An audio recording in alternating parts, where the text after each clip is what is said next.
A team of scientists in Morocco have found the fossil remains of 5 individuals they believe are the most ancient modern humans ever found. At about 300,000 years old, they are 100,000 years older than other Homo sapiens remains. Some of the most interesting finds have been below this orange sand layer, which dates to about 72 to 77,000. And this indicates to us a very, very early period for people using material artifacts in a symbolic way. The discovery was made in a remote area of Morocco called Jebel Ihud. The team found a skull, bones and teeth of 5 individuals who lived about 300 and 1,500,000 years ago.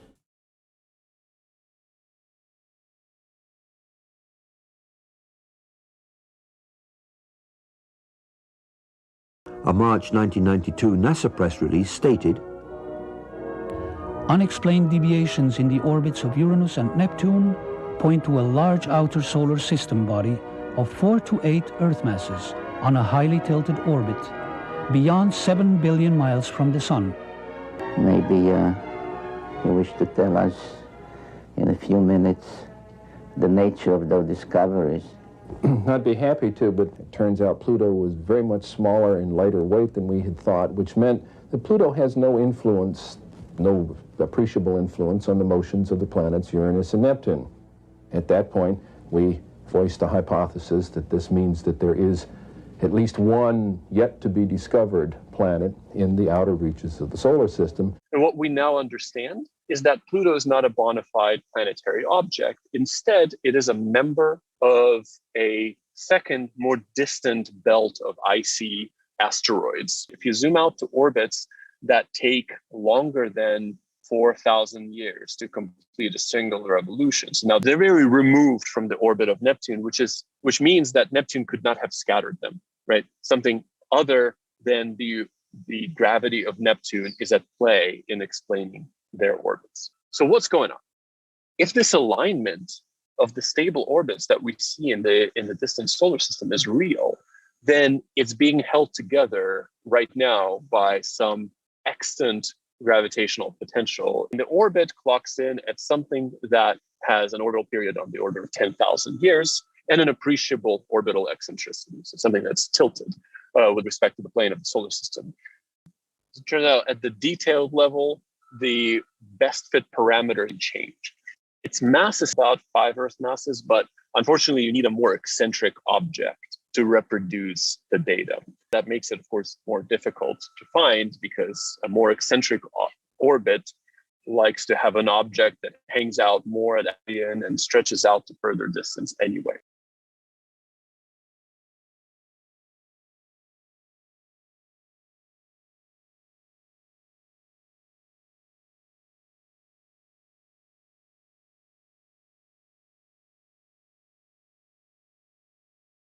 Like since, you could say 2000, there's been just this extra, this extra volatility. And so the north magnetic pole has just been racing across the north. I think it's 55 kilometers a year to the northwest.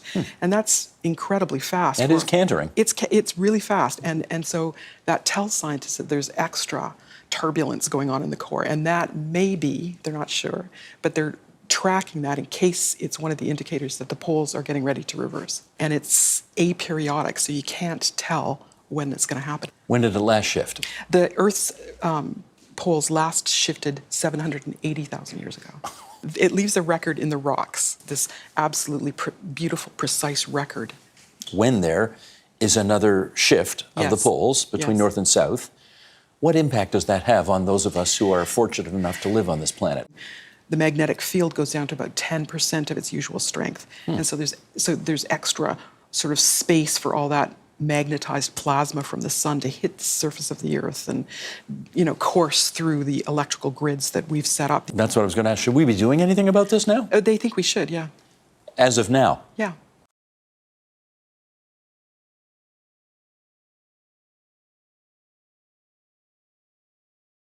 One of the most famous channeler woman in Johannesburg who brought all her people here. One of them came in here and she stood here, and after a little while she went, "Wow, man, I've got this feeling of like I've got I'm pregnant or something like that. Something to do with pregnancy and birth.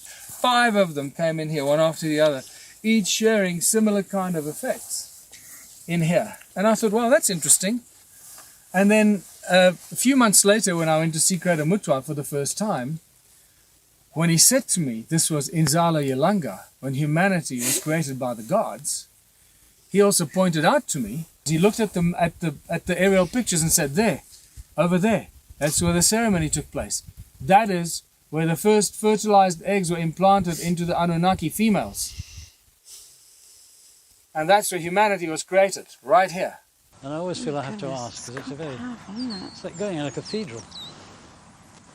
No, you can't turn your back on it once you're in. It's very comfortable there, but I find it uncomfortable here. I think there are patches where you feel quite disorientated. The discomfort is perfectly logical, because there's so much. Yes, there is. So many different frequencies of energy around. You're bound to hit one that gets you in the guts. It's also very powerful, so when you get powerful energy, it can feel quite disorientating anyway. Yeah. Where they cross will be the energy centre of the whole circle. So can you stick that in? Yep. We'll keep that as a permanent marker, because I'll have to use the earth energy weaves like a river. It's such a complex thing. They join in with the next ones coming in, like big arteries coming together into the mainstream around the world, and then out to the cosmos. Every power centre has a vortex around it, and straight radials coming out like the spokes of a bicycle wheel. We found out that there are 20 radials like the spokes of the wheel coming out from each stone.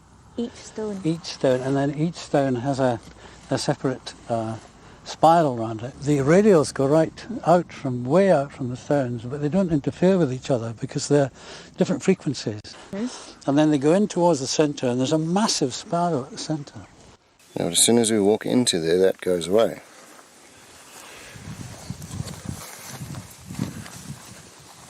Just go slowly. Yeah, can't do it too quick, I And imagine. then take us, you're basically 1 meter in now.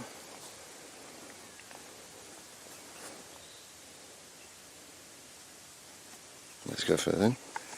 What often happens is that it tells you that you've got GPS, but it keeps cutting and fluctuating, so it keeps pointing you in different directions. So it keeps losing signal and then reconnecting, losing and reconnecting because of the energy fields here.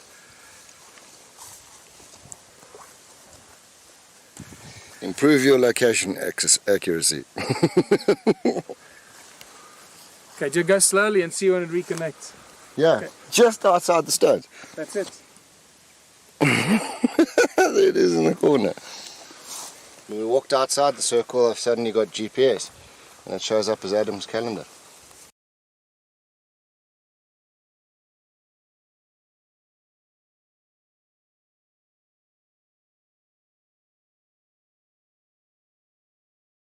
Now, according to the information that we got from an old shaman, the main purpose of the stone man was actually to receive energy from other ancient sites, like Stonehenge, for instance, so that if he received the energy, he will transmit the energy into the 2 main calendar stones that acted as 2 vibrating plates, so that if one stands between these 2 rocks, it's like he's standing in the vortex of energy that spins from the ground straight up.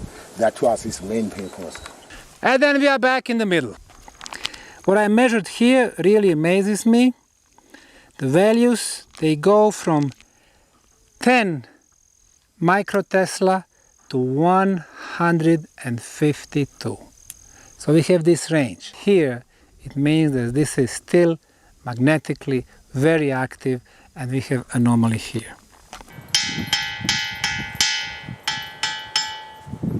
Try that thin one right there by you, Bob.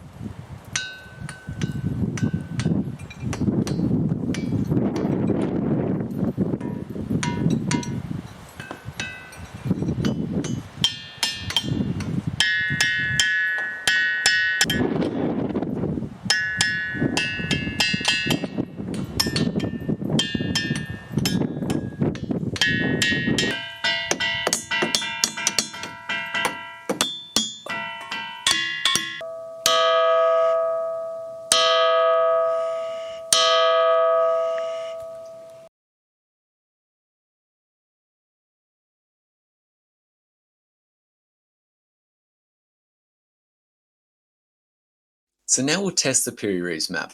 All we have to do is drag the map into Google Earth. It is expecting a Mercator projection. Obviously, the coast of Africa fits fairly well, as do the islands, Canary Islands and Cape Verde. As you pan across the Atlantic, you also see Brazil fits exceptionally well. It's almost inside the thickness of the pen line. So as discussed, this is where we would expect the maps to be accurate if they were based on multiple projections, but also where would we expect them to start deviating from this accuracy? And that would be the north of South America and also north of the Straits of Gibraltar, which is exactly what we see.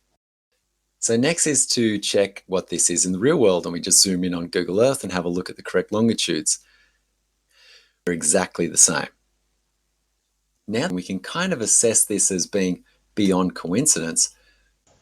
If I expand the view for the position of North Celestial Pole, shown with this cross here, a prominent star next to it is Polaris. Notice the North Celestial Pole is moving now.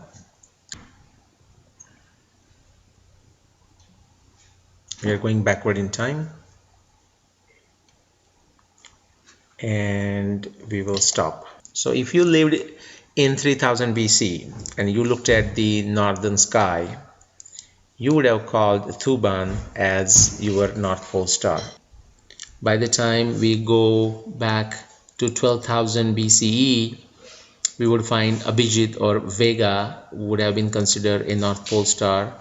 Then further in time, it might be Danube at some point, and so on. And after a complete circle, which would take approximately 26,000 years. So if we go in the past or in future, again Polaris would be our pole star for a certain period of time, like say 1,000 or 2,000 years or so.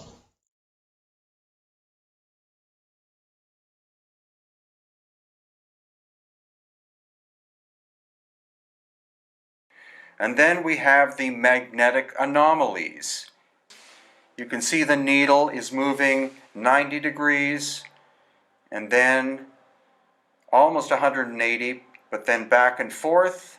Here we have one of the gates broken, likely due to local people looking for construction material, possibly hundreds of years ago. Again, pulling the compass out of a finished H block, it shifts by at least 180 degrees, no, 270 degrees. So here's your compass normal. Uh-huh. And then when you put it down on here, Yeah. flips it, completely flips it. And there you have it again. The compass, when it was held above that stone, measured the normal thing that it should, that a magnetic compass should do. As soon as it was placed down upon the stone, the needle flipped by 180 degrees.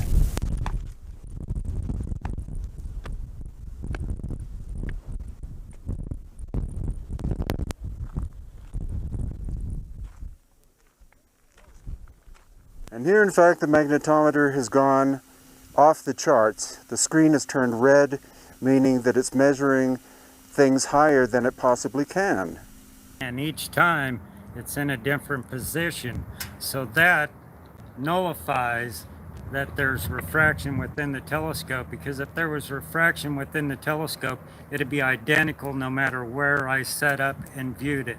And there's no zoom on it whatsoever. It's fixed at 500 millimeters, I believe. So there's no way to, I would love to have a feature where I could zoom out and get them both in the frame at the same time. Let's see, so there's our real sun that we see with our eyes. And then he's gonna go down and to the right, and here comes the second sun.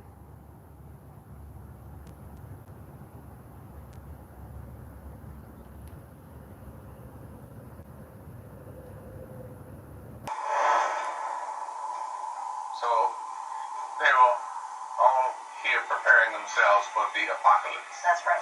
What happened? Well, the apocalypse sort of did arrive, but not the kind of apocalypse that they anticipated. In 68 AD, their battle with the sons of darkness took place.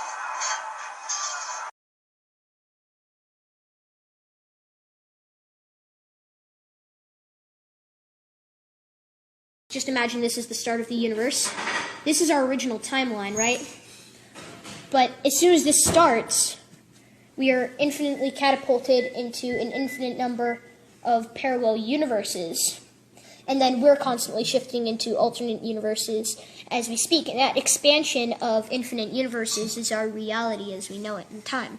So, universes that are right next to each other, and as I said, these are infinitely close yet infinitely far away from each other. We have our universes.